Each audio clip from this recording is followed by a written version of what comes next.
is good about No Time to Die? No Time to Die has been out for over 3 years now. Technically 4 if you count the initial release date that was pushed because of COVID. Here we are in 2024, heading into 2025. No script, no actor, no director, no announcement. So naturally, what us Bond fans like to do is go backwards. We've got a huge canon of films to discuss and rewatch. So I decided to rewatch No Time to Die and find out what are 5 things that are good about No Time to Die. Let's start with number 1. Number 1, an easy one for me, Matera.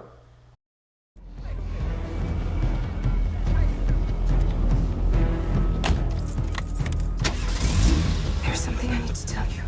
I bet there is.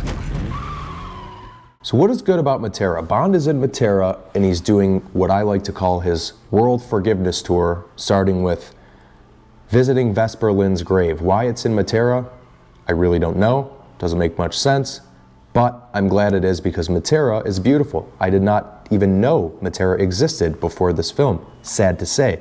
Matera is a city in the southernmost part of Italy that includes the Sassi area, a complex of cave dwellings carved into the mountainside. These are homes that resemble caves carved into the mountains. That's like a juxtaposition there. It's beautiful, but these people are living in cave-like homes. So it's perfect for this scene because you've got the beauty, which starts in this Matera scene. You see Madeline emerge from the water and they're having a good time, swimming in the Mediterranean, I would assume. And the next thing you know, you see this tan beige kind of bland desert of the city, these cave dwellings, and it's kind of signifying that it started off with the beauty and now it's kind of working its way into the sadness and the darkness and kind of the feeling of loneliness as Bond is starting to realize that Madeline may have betrayed him. I think Matera was an excellent choice, and of course the cinematography in this scene is outstanding, which will lead us very, very well into number 2, the cinematography.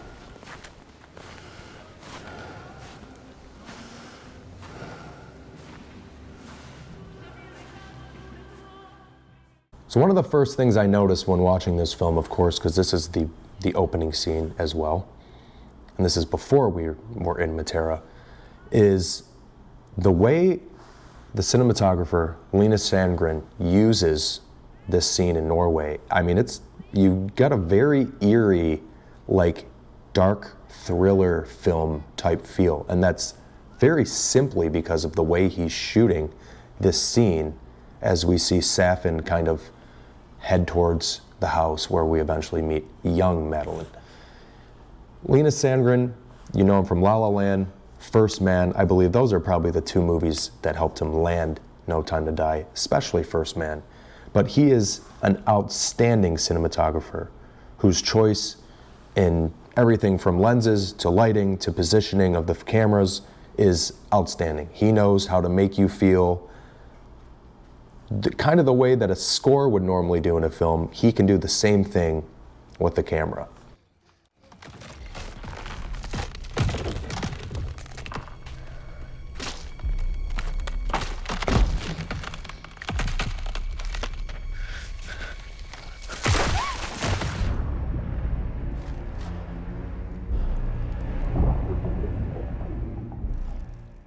Number 3, the Omega watch.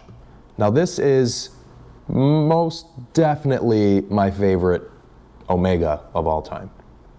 So what this watch did was it showed that Omega continues to innovate even on designs that they've been doing since the 50s or 60s, being the Seamaster. Seamaster Diver 300, this is what we see Pierce Brosnan start wearing in GoldenEye with the quartz, and then all the way up through No Time to Die, you see them kind of pop back in and out with Daniel Craig. What's interesting about this one is it's all titanium. So it's titanium on a titanium mesh strap. This thing weighs next to nothing. So not only is it a dive watch, which Bond is usually doing in a film, but it's also so light, and the color scheme with this patina makes it so practical for somebody like James Bond. Obviously, we see it outfitted throughout the film. Q puts like kind of an EMP on the back of the case. We later see him make somebody's head explode with it. But this watch is truly one of a kind. Another thing what they did with this is the price point's $10,000. I believe the regular Seamasters are like closer to 7, 6s, some maybe even in the high 5,000s. What's interesting about that is it kind of puts this in direct competition with the Rolex Submariner. Number 4, we have Lea Seydoux. Lea Seydoux is an absolutely fantastic French actress. You may know her from Spectre, of course, Beauty and the Beast, Dune Part 2. We obviously meet Lea Seydoux's character in Spectre. She is the daughter of Mr. White, who you hate him in Casino Royale, you really hate him in Quantum, and then all of a sudden in Spectre you kind of feel for the guy. Strange. And I'm pretty sure somewhere in there that actor said he hated Bond films, but he did 3 of them. So, confusing, whatever. But also, glad he did because he gave us this beautiful daughter, Madeleine Swan, aka Lea Seydoux.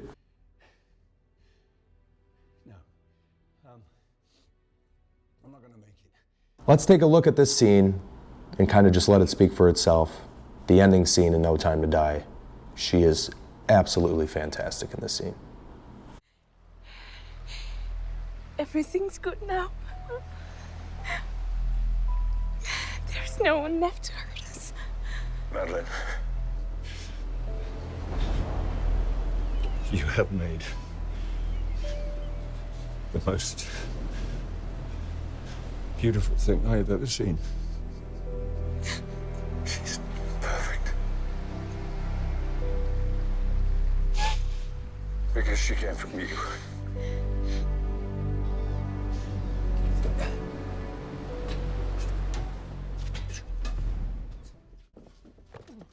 And what I think I love most about Lea Seydoux as an actress, and then with the way she portrays Madeleine Swan, she seems to me more of Bond's type and counterpart than Vesper. I know that might be a very divisive comment, but for me personally, with her experience, having a father like she did, doing the things that he did, working for Spectre and Quantum and all these things, and kind of the beginning of this film, we see what she went through as a child. She's just kind of got that same kind of upbringing as James Bond. However, if Lea Seydoux played this character along maybe Pierce Brosnan's Bond, I probably wouldn't agree.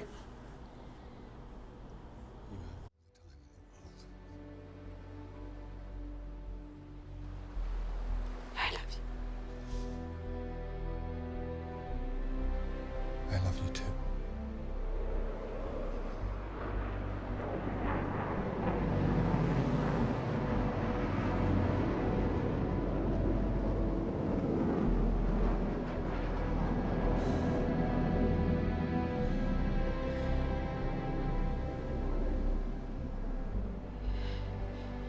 She does have your eyes.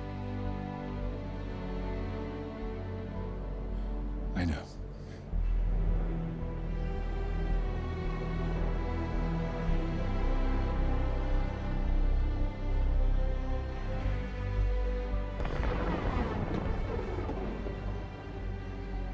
I know. Lastly, probably the easiest one, Cuba / Ana de Armas. Clear.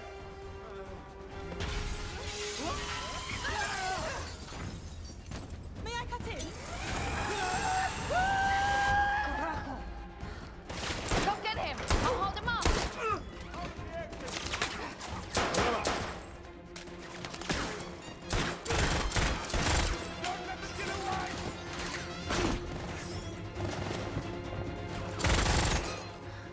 Have you got them? Nearly.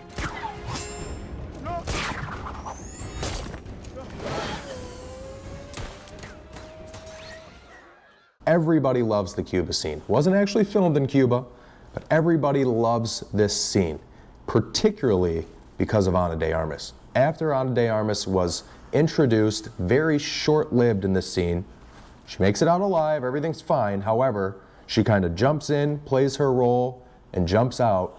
There were cries for spin-offs, Jane Bond starring Ana de Armas, TV shows with Ana de Armas playing Bond, and potentially she might have booked the John Wick spinoff because of her incredible performance in just this one scene.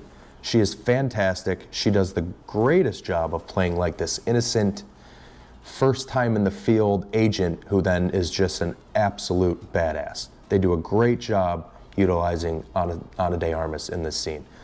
Another good reason this Cuba scene is so good, it's dark. The Spectre part of it's dark. The lighting is dark. Once again, the cinematography, fantastic in this scene.